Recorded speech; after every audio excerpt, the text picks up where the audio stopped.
कोशिशें कर ली लगाम लगाने की, लेकिन लगाम लगाना तो दूर, उसने मोदी को जो है घाट का पानी पिला रखा है। मैं परिवारों के नाम गिनाऊं तो परिवारों का नाश हो जाएगा, लेकिन यहां पर एक पर्दाफाश तो हो गया। पर्दाफाश इस कदर हुआ कि जब मिलते हैं ममता बनर्जी और अरविंद केजरीवाल,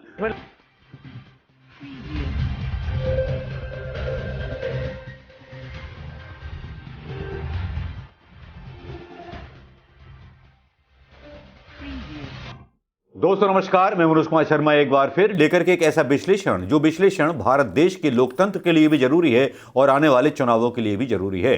जिन चुनावों में आशंकाएं लगाई जा रही हैं कि ईवीएम जीतेगी या फिर विपक्ष जीतेगा या कांग्रेस की जीत होगी, राहुल गांधी कितने प्रभावी होंगे, प्रियंका गांधी कितनी प्रभावी होंगी उत्तर प्रदेश के अंदर, अब आशंकाओं और बहुत सारी चीज़ों के बीच घिरा हुआ है ये सारा स्पेकुलेशन। अब इस स्पेकुलेशन को थोड़ा सा डिटेल में चर्चा कर लेते हैं। आते हैं तेजस्वी यादव की तरफ, जहां तेजस्वी यादव और लालू प्रसाद का बयान कांग्रेस के खिलाफ आया था।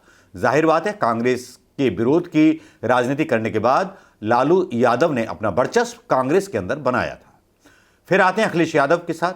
अखिलेश यादव की पार्टी के उनके पिता ने भी कांग्रेस विरोधी राजनीति की, तो जाहिर बात है कि कांग्रेस का साथ उनको पसंद नहीं आएगा और न तेजस्वी यादव चाहेंगे कि कांग्रेस उनकी जमी जमाई उपजाऊ जमीन पर कब्जा करे। नीतीश कुमार भी नहीं चाहेंगे कि कोई बाहर की पार्टी क्षेत्रीय पार्टियों के अंदर दखल दे। लेकिन इस बीच एक ऐसा गठजोड़ चल निकला है पश्चिम बंगाल से बाहर निकल करके, जहां ममता दीदी और अरविंद केजरीवाल का मिलना तय हो गया है आने वाले लोकसभा चुनावों के लिए। और शायद गठबंधन की बात चल रही है आम आदमी पार्टी के साथ ममता बनर्जी की। अब देखना यह है कि ये किसे मजबूत बना रहे हैं। ओवैसी जैसी ताकतें ममता बनर्जी और अरविंद केजरीवाल, जिनका जनाधार केवल क्रमशः पश्चिम बंगाल और दिल्ली में है, वो क्या कमाल कर लेंगे बाकी के भारत में, या सिर्फ और सिर्फ कांग्रेस के बागियों को अपने पक्ष में करके टिकट दे करके कांग्रेस की वोट काटने का इनका इरादा है। यानी कि मोदी जी विजयी भव, ईवीएम तो बहाना है भाई। ममता बनर्जी ने अपने टीएमसी का उम्मीदवार कांग्रेस के खिलाफ खड़ा कर दिया था, आम आदमी पार्टी ने खड़ा कर दिया था, और बाकायदा बड़े प्लान के साथ अरविंद केजरीवाल और ममता बनर्जी चल रहे हैं। प्रशांत किशोर का भी बयान उसकी एक कड़ी वानगी देखी जा सकती है। जिस तरह से प्रशांत किशोर, जो केवल एडवर्टाइज करने वाला, पोस्टर छापने वाला एक क्या कहते हैं किराए पे लिया हुआ लेबर है, चपरासी है, जिसको पार्टियां अपना प्रचार कराती हैं, वो अब राजनीतिक भविष्य कांग्रेस के बताने का एक ज्योतिष बन जाता है कि कांग्रेस का भविष्य ये है कि राहुल गांधी ये करें, राहुल गांधी वो करें। राहुल गांधी से इतना फटती क्यों है, सॉरी गलत भाषा का इस्तेमाल किया, राहुल गांधी से सबकी फटती है। राहुल गांधी के खिलाफ गोदी मीडिया बोलता है, राहुल गांधी के खिलाफ संबित पात्रा और पता नहीं कितने प्रवक्ता हैं जो रोजाना गोबर की उल्टियां करते रहते हैं।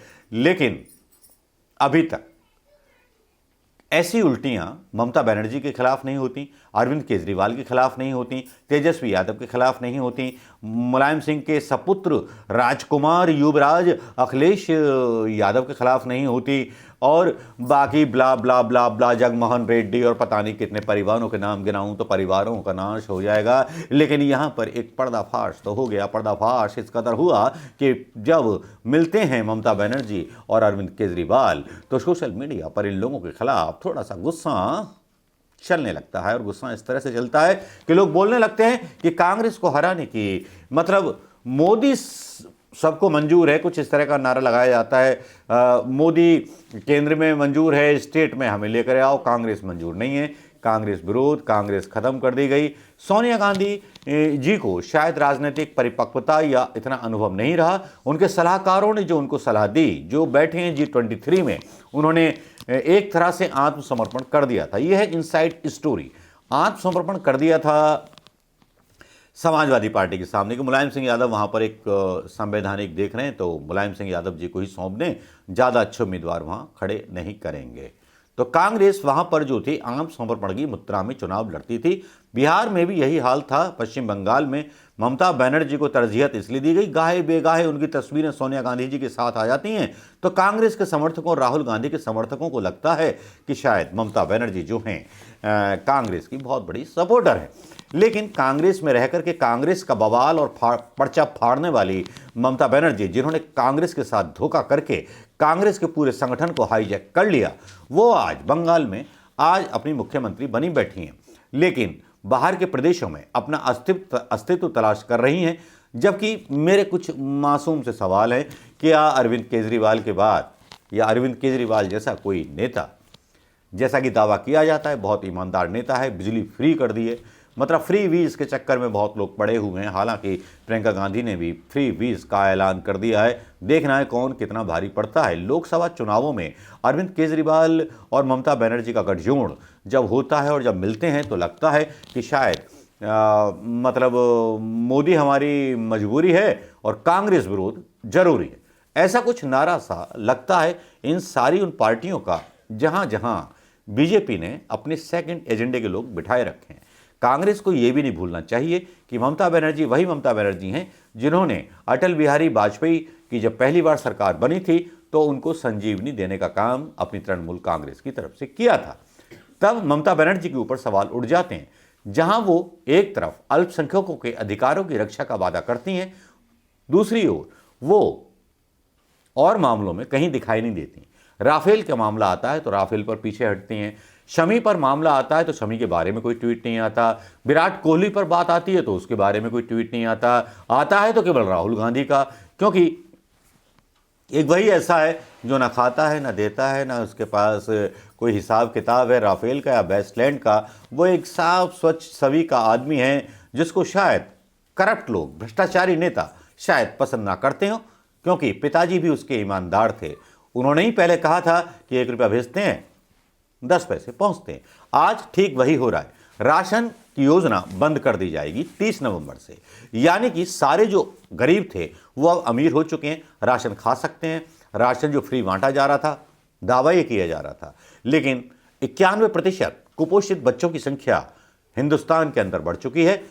तो बहुत सी ऐसी चीज़ें हैं जिनके बारे में मीडिया रिपोर्टिंग नहीं करता, जिनके पास संसाधन है, लेकिन हमारे पास कम संसाधन होते हुए भी हम वो बात कहने की कोशिश करते हैं कि उन बातों को आप समझें कि कुपोषित बच्चों की संख्या क्यों बढ़ गई, ऐसा क्या हुआ, ऐसी क्या मजबूरी है कि ममता बनर्जी और अरविंद केजरीवाल को अपनी स्टेट से बाहर निकल करके चुनाव लड़ने पड़ रहे हैं, जबकि अरविंद केजरीवाल एकमात्र अपनी पार्टी के मुख्य चेहरा हैं और ममता बनर्जी अपनी पार्टी के एक मुख्य चेहरा हैं।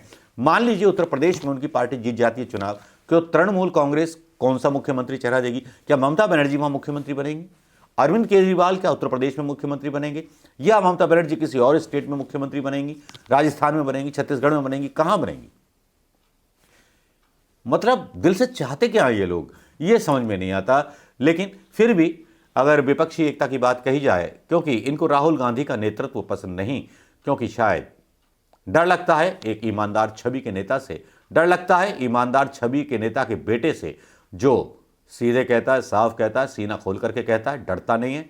और अकेला वही है जिस पर मोदी सरकार ने काफ़ी कोशिशें कर ली लगाम लगाने की, लेकिन लगाम लगाना तो दूर, उसने मोदी को जो है घाट का पानी पिला रखा है। नमस्कार, जय हिंद दोस्तों।